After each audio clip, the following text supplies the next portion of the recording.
eu tinha tanto nojo do meu corpo que eu queria pegar uma faca e cortar os genitais. É mesmo? Mas eu pensava, eu não vou fazer isso, porque eu tinha medo do meu pai, e aí eu pensava, eu vou estudar muito, eu vou ser muito inteligente, eu vou me formar, vou crescer. E quando eu estiver morando sozinho, aí eu vou cortar. Gente, pessoas que tiveram a vida transformada por Deus. Verdadeiras histórias de conversão rumo à vida. É isso que você encontra aqui, no programa 180 Graus, o ponto da virada que começa agora.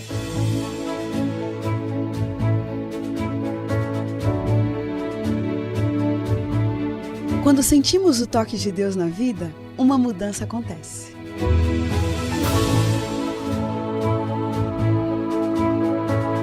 Surge à nossa frente possibilidades de felicidade plena. O toque de Deus restaura, renova, refaz.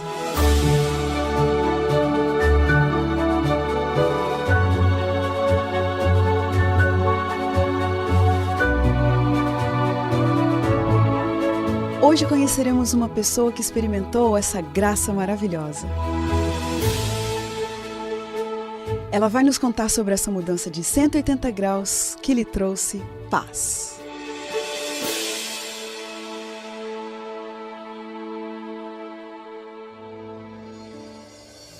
José Aureliano, que mora em Paraopebas, no Pará, ele vem de uma família tradicional e bem conservadora.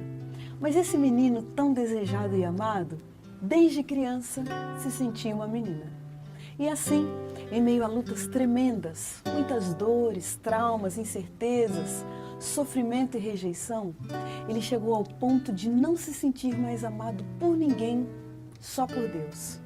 E foi por isso que ele tomou a decisão mais radical da sua vida.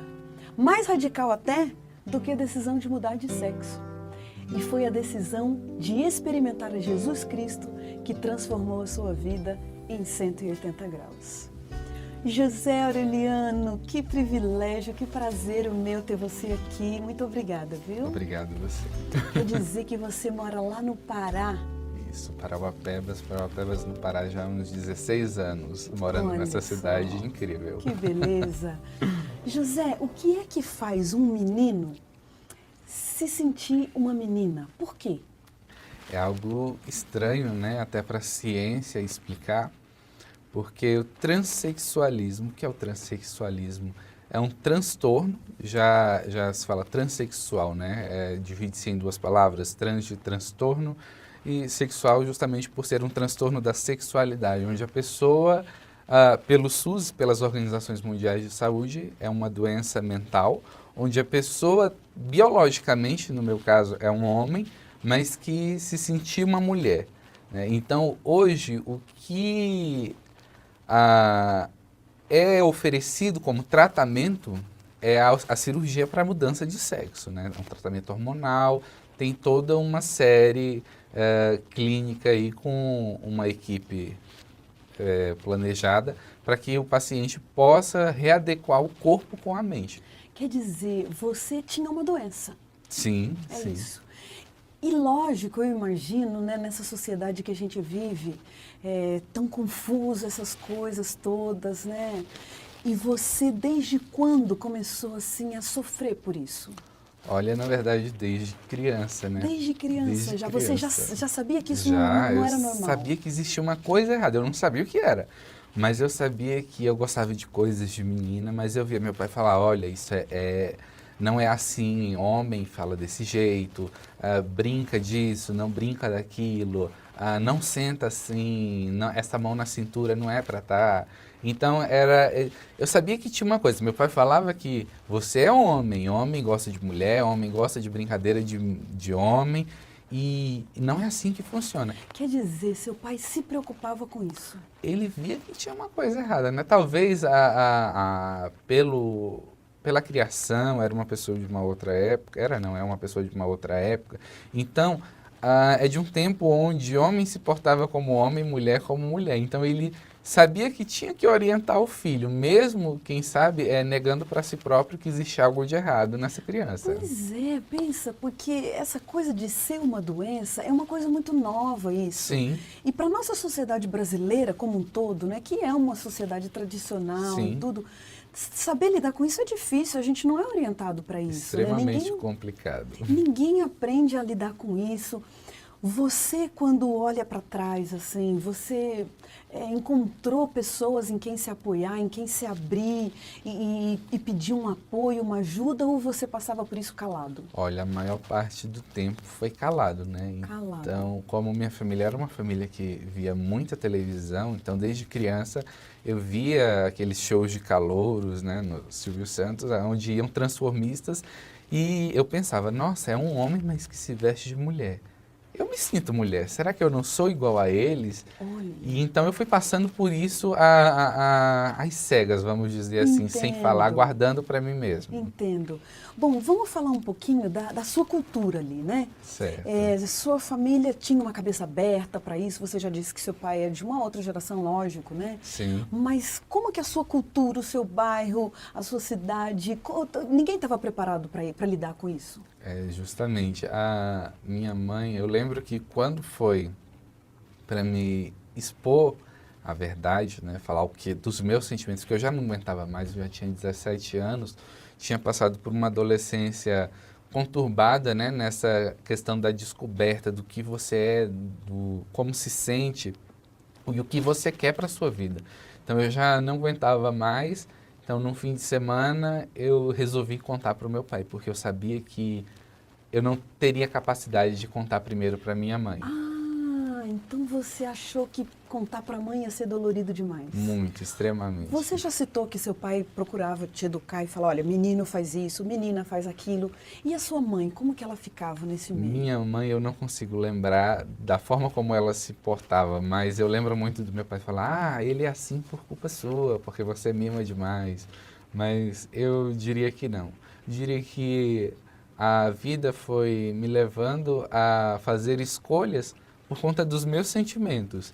Então, eu vejo que a questão do sofrer calado era algo que era muito complexo, muito difícil até mesmo para mim entender como que eu tive capacidade para suportar todas as Sim. coisas e as escolhas que eu fiz durante a vida. Sim, a adolescência geralmente já é uma fase, né? Traumática para De todos. descoberta. Imagina, você está Sim. se abrindo para a vida. É justamente a fase da descoberta da sexualidade. Justamente. E você passando por aquele turbilhão de sentimentos, de sensações, de angústias. É difícil, né? Complicado. Eu lembro que eu fui descobrir o que era transexualidade, o que era o transexualismo, já depois dos 15 anos de idade. Eu descobri a cirurgia, que existia uma cirurgia quando houve o caso da Roberta Close, né? Então eu falei, opa, ela não era um transexual, era um hermafrodita que tinha os dois sexos ao mesmo tempo. Então ela fez uma cirurgia para corrigir. Então eu descobri que existia uma possibilidade. Então a partir daí houve uma chama de esperança, né? Olha. Porque eu sofria. Eu era homem, eu tenho um corpo de homem, mas eu me sentia mulher. Então eu queria adequar, eu queria fazer a cirurgia não para me tornar mulher, mas porque eu já era. Eu queria adequar o corpo com a minha mente. Gente, que coisa. José, vamos falar um pouquinho dos seus sentimentos nessa época, porque não tem como quem nunca passou por isso imaginar. Justamente. Mas é uma experiência tão forte essa. E você sem auxílio psicológico, sem alguém em quem se apoiar, você foi tão forte. Como que você acha que você passou por essa fase? Onde você buscava apoio psicológico para isso? Olha, eu diria que não existia um apoio, né? Eu me firmava em uma esperança, porque desde criança eu pensava. Eu lembro quando eu era criança, eu tinha tanto nojo do meu corpo que eu queria pegar uma faca e cortar os genitais. É mesmo? Mas eu pensava, eu não vou fazer isso, porque eu tinha medo do meu pai, e aí eu pensava, eu vou estudar muito, eu vou ser muito inteligente, eu vou me formar, vou crescer. E quando eu estiver morando sozinho, aí eu vou cortar. Gente, você Então, tinha esse objetivo eu tinha na esse vida. objetivo, mesmo sem saber que existia uma cirurgia eu descobri a cirurgia justamente com o caso da Roberta Close, que existia uma possibilidade, então eu me firmava nessa esperança, né, de um dia poder transformar o meu corpo com a minha mente, o que eu já era. Olha só, mas pensa, você com esse objetivo e todo mundo à sua volta esperando uma outra coisa, com Sim. uma esperança de que um dia ele vai se firmar mesmo como homem. Imagina você, que fogo cruzado, né? Que situação Justamente. difícil. Quer dizer que no meio dessa angústia toda, um dia você se sentou com seu pai e se abriu com ele. Abri o coração. Você se lembra daquele dia? Lembro, e é um dia assim que me toca muito, mexe muito comigo, porque eu estava esperando ser espancado, eu estava esperando ser posto para fora de casa, e eu já tinha combinado com um amigo, olha, hoje é o dia e se prepara, talvez eu apareça aí. Olha só. E você conseguiu falar? Não começou a chorar? Ah, comecei a chorar muito. Meu pai nesse dia estava trabalhando, ele trabalha como vigilante em uma escola, então eu esperei justamente o sábado que não tinha aula e era o único lugar que eu poderia conversar a sós com ele, sem a presença da minha mãe. Então... Ah, você foi lá na escola? Fui na escola. Eu esperei ele almoçar e aí comecei a chorar e ele já, sem saber o que fazer, e eu falei, pai, eu sou gay. Porque não adiantava eu falar que eu era transexual, porque para ele não ia fazer diferença o que era ou deixava de ser. Aí eu lembro que ele bomba, levantou, que bomba. Ele levantou, ele me abraçou e ele falou, olha, quando você nasceu, que o médico saiu da sala do parto e falou, é um homem, você foi a maior alegria que eu já tive na minha vida. Então, se você quiser continuar a viver comigo, você vai ser homem. Então, ele me desarmou. Foi algo que eu não estava pronto, não estava preparado para aquele abraço. Um abraço de amor. Palavras que eu jamais pensei que eu ouvi. Então, gente, um momento marcante na sua história, né? Totalmente me desarmou, mexe muito comigo. É muito tocante, isso é muito tocante. E aí eu lembro que eu aceitei a condição, eu não tinha o que fazer. E aí as coisas foram abafadas com panos quentes, meus pais achavam que já estava tudo bem, resolvido. E o sofrimento não estava, o sofrimento continuava. Minha mãe me mandou para Goiânia, onde minha irmã mora. E aí achava que talvez ela pensava, o que eu não dei conta, ela vai dar conta de pôr ele na linha. E as coisas só pioraram. E eu lembro que isso foi em 2009, quando foi em julho de 2009 que eu voltei para Parauapebas, num sábado, à tardinha, já próximo do pôr do sol, eu cheguei na casa de um tio meu, o nome dele é Juca, e estava tendo uma classe de estudos da Bíblia. E eu me interessei porque eu era uma pessoa conservadora, uma pessoa que ama muito a família. Eu sou uma pessoa que ama muito a família, sabe, que preza por valores que hoje, infelizmente, estão se desgastando na sociedade que a gente vive. E eu sempre tive essa curiosidade, porque eu ouvia o que as pessoas falavam, sabe, de Deus, mas sem um embasamento bíblico, e acabava que eu me sentia uma abominação. Olha. Porque a gente sabe que o que a Bíblia condena é a prática. E Deus ama a pessoa independente das escolhas dela. Sim. É por isso que nós vivemos pela graça de Deus. Mas você confundia as coisas. Sim, eu não sabia que rumo tomar. O que é a verdade? Então, eu me interessei por aquele estudo da Bíblia e eu comecei a debater, já estava no final, e ele falou, por que você não vem na semana que vem? E eu pensava, será? Será? Aí eu pensei comigo mesmo, por que não? Não é porque eu vou conhecer que eu vou seguir, porque eu sabia que as minhas escolhas iam contra princípios que vêm de Deus. Então eu fui nesse estudo bíblico. Você foi ao estudo bíblico. Mas escuta, José, paralelamente a isso, que caminhos que você estava trilhando para conseguir o seu objetivo de realmente adequar o seu corpo à sua mente? A princípio eu tomava hormônios escondido, tomava em quantidades mínimas, né? Porque eu morava com meus pais, eu tinha acabado de completar 18 anos e desde os 16 anos eu tomava hormônios escondidos, tomava em quantidades mínimas, passava tempos de 6 meses, às vezes 1 ano sem tomar nada, que era para não fazer nenhuma mudança drástica, porque os hormônios fazem no corpo. Então, eu não queria escandalizar a minha família enquanto eu morava com eles. E aí chegou essa questão do estudo bíblico e eu comecei a me envolver.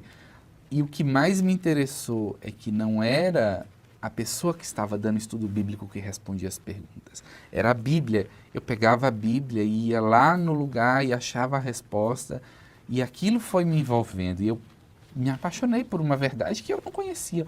Por um Deus que para mim era estranho e que eu passei a conhecer. E um Deus de amor. Olha só, mas como conciliar esse Deus de amor com a situação de que você tinha um sonho de mudar de sexo?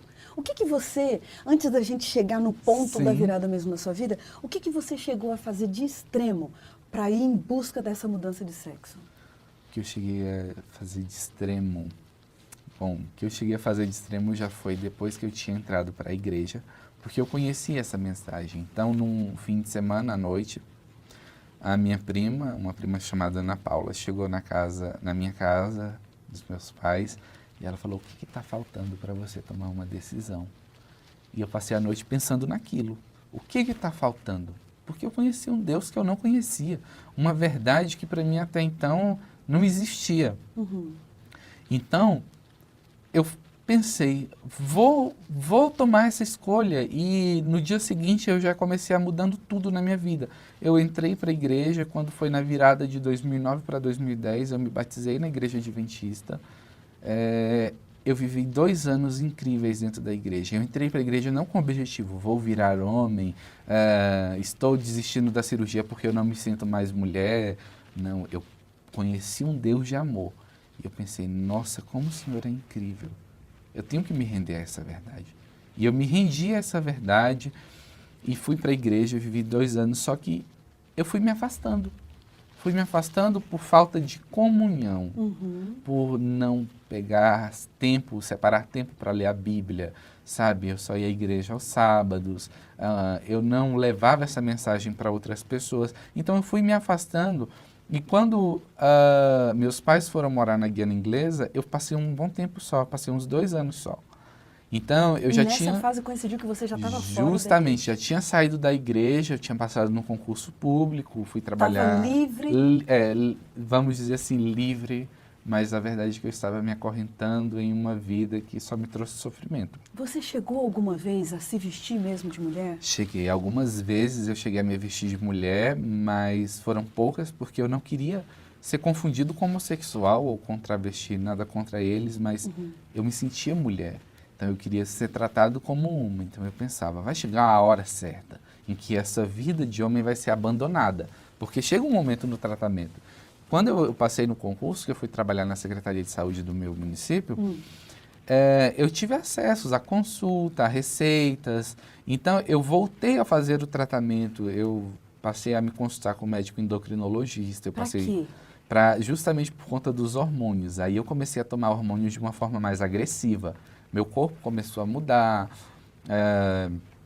A cintura começou a ficar mais fina, os quadris mais largos, a voz oscilava entre grave e agudo, Gente. já não nascia barba com tanta frequência. Então, o corpo começou a tomar proporções femininas e o cabelo eu comecei a deixar crescer. Quando os meus pais voltaram da Guiana Inglesa, que eles viram aquela pessoa totalmente diferente, de cabelo grande, começou um certo sofrimento. Meu pai falou, corta esse cabelo. Sim. Aquela perseguição. Sim, eu falei, eu não vou cortar o cabelo. Porque das outras vezes eu cortava, né, por obediência. E agora eu falei, não. Bati o pé e eles foram obrigados a aceitar o cabelo comprido. E eles sabiam que tinha uma coisa errada, porque eu já estava fora da igreja. Sim. Mas, José, fala para mim, agora você está aparecendo cada vez mais no fundo do poço, Sim. né?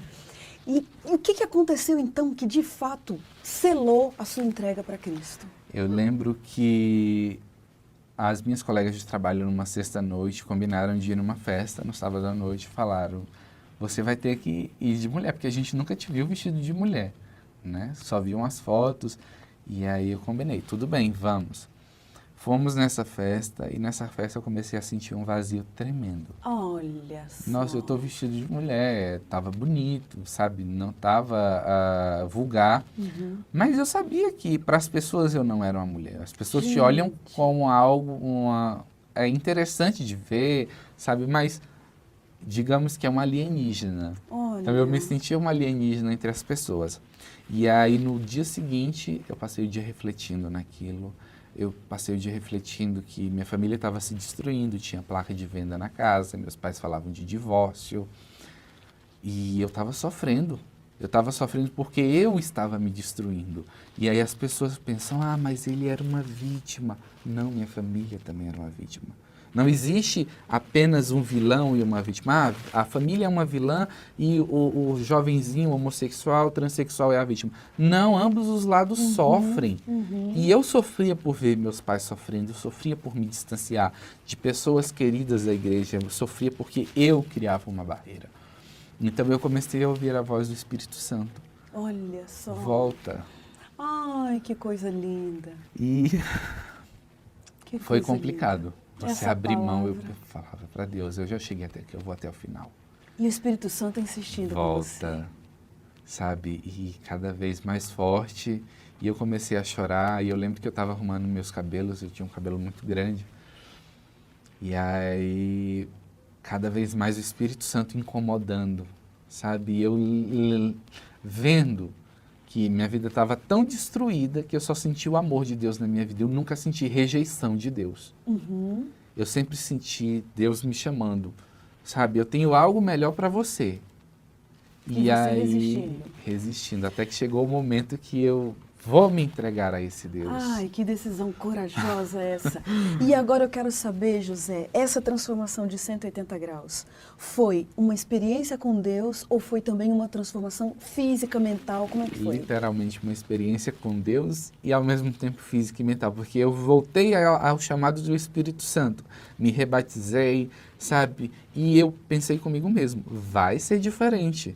Eu passei a estudar a Bíblia, fazer ano bíblico, que é o estudo anual da Bíblia.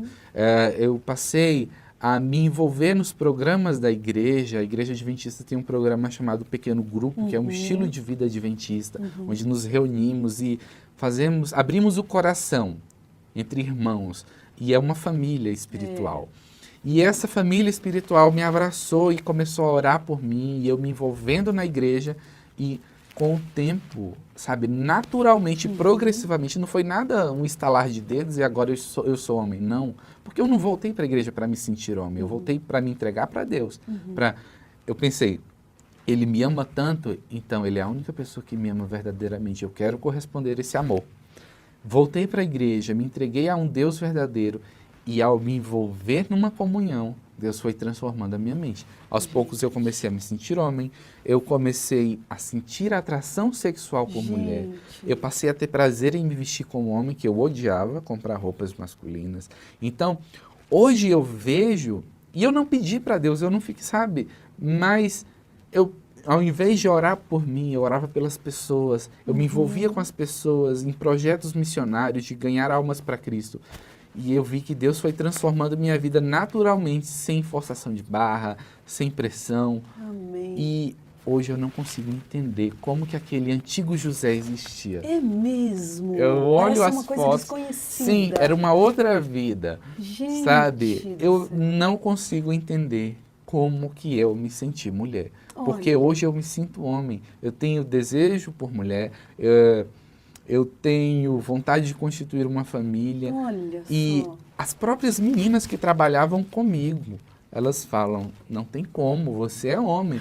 A doutora que trabalhava comigo, o nome dela é doutora Ana Paula, quando eu decidi voltar para a igreja, ela falou, você está se precipitando, você vai ser infeliz.